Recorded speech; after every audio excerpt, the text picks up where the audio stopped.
नमस्कार, आप देख रहे हैं आरजेडी न्यूज़ और इस वक्त हम लोग हैं आरजेडी कार्यालय में और आपको बता दें कि मेरे साथ है यहाँ के प्रदेश अध्यक्ष, युवा प्रदेश अध्यक्ष। तो चलिए इनसे जानते हैं कि ये बैठक क्यों कराया है सुबानी जी ने। जी नहीं, नेता प्रतिपक्ष तेजस्वी यादव जी के निर्देश पर यह बैठक हो रही है।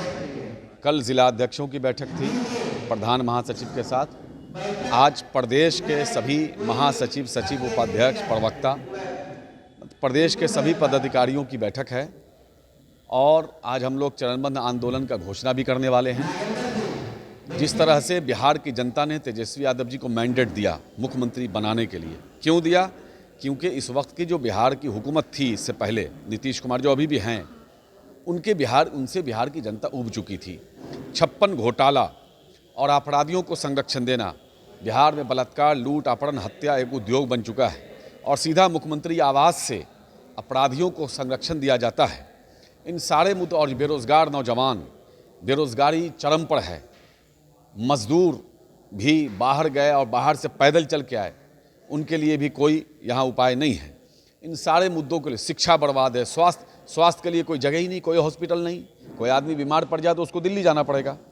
मेरे साथ गुजरा है ऐसा मामला, जो स्पाइनल की हड्डी मेरे बच्चे की टूट गई और डॉक्टर को मैंने दिखाया तो डॉक्टर बोला कुछ नहीं, चोट लगा है, और दिल्ली जाते ही बोलता है स्पाइनल की हड्डी टूटी हुई है।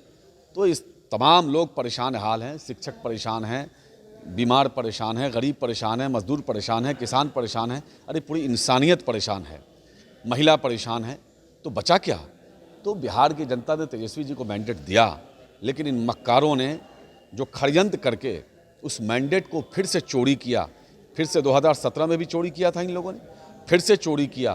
तो इस चोरी करने के ख़िलाफ़ बिहार के आवाम में बहुत गुस्सा है और आप देख रही होंगी, जाके घूम के आ जाइए, कहीं भी इस सरकार के बनने से किसी के अंदर, किसी के चेहरे पर कोई खुशी नाम की चीज़ नहीं है। तो हमने वादा किया था कि 10 लाख सरकारी रोज़गार देंगे पहले कैबिनेट के पहले बैठक में। बीजेपी ने कहा कि हम 19 लाख रोज़गार देंगे। तो अब तो 4 महीना हो गया, 3 महीना तो इनको कैबिनेट विस्तार में लग गया। कोविड स्कीम, तेजस्वी यादव जो है फिलहाल कोविड स्कीम पे भी बात कर रहे हैं। वो तो पहले ही बोल दिया था इन्होंने कि ये घोटाला है, ये कोविड घोटाला है। वही तो कह रहे हैं कि 56 के बाद और घोटाला बढ़ता ही जा रहा है। सिर्फ कोविड घोटाला ही नहीं, एक अपराधी को बिहार का एक IAS लिख के दे रहा है DGP को कि एक मंत्री जिसको आपने बनाया उसके घर में आज भी AK-47 है, 56 है।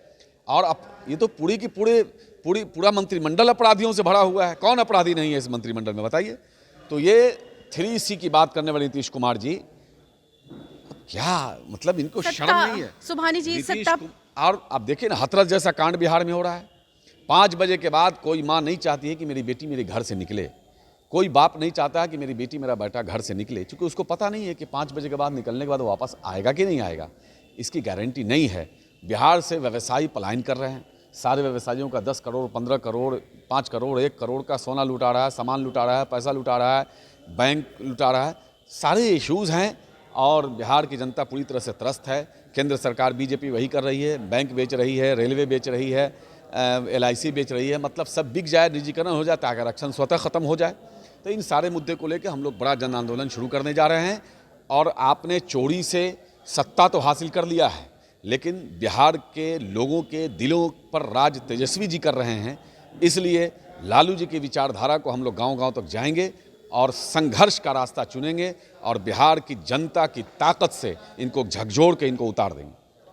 लास्ट सर प्रश्न है कि सत्ता पक्ष कहती है कि तेजस्वी यादव जो है उनमें नेतृत्व करने की क्षमता नहीं है, इस पर आप क्या कहेंगे? सत्ता पक्ष को नीचे से लेकर ऊपर तक झूठ बोलने के अलावा कोई काम नहीं आता है और झूठ बोलना, फरेब करना, धोखा देना, ये उनका काम है, उनकी पहचान बन चुकी है।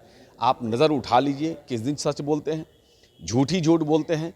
अगर तेजस्वी जी को उनके कथनानुसार जो वो कहना चाह रहे हैं, बिहार की जनता ने क्यों नीतीश कुमार जी के नेतृत्व में जब चुनाव लड़े थे तो कहते थे कि मेरे चेहरे पर जीते हैं।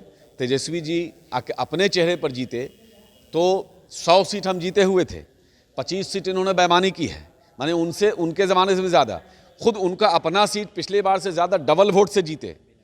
तो इसलिए अरे आप इन चीज़ों से बेहतर है कि बिहार की जनता जो चाहती है कि आपने अपराधियों को मंत्री क्यों बनाया, आपने कोविड में घोटाला क्यों किया, बिहार की जनता के साथ जान का खिलवाड़ क्यों किया, बिहार के हॉस्पिटल को क्यों नहीं दुरुस्त कर रहे हैं, बिहार के शिक्षा को क्यों नहीं दुरुस्त कर रहे हैं, नौजवान युवती और युवा बेचारे रोड पे भटक रहे हैं डिग्री लेकर के, उनके साथ इंसाफ क्यों नहीं कर रहे हैं, उनको रोज़गार क्यों नहीं दे रहे हैं। ये सारे अभ्यर्थी लोग जो मार खा रहे हैं, उनको उन पर लाठी चला रहे हैं, उन पर जुल्म कर रहे हैं, उसको देखिए, झूठ बोलना छोड़िए। धन्यवाद। तो अभी हमने जिनसे बात की वो थे यहाँ के बिहार के ये आरजेडी के युवा प्रदेश अध्यक्ष सुभानी जी, और उन्होंने पूरा जो कार्यक्रम है वो बताया कि आगे आने वाले दिनों में ये बैठक इसलिए हुई है क्योंकि जन आंदोलन, एक महा आंदोलन करने वाले हैं सत्ता पक्ष के खिलाफ, और जो भी यहाँ पर भ्रष्टाचार हो रहा है बिहार में उसके खिलाफ आवाज़ बुलंद करेंगे।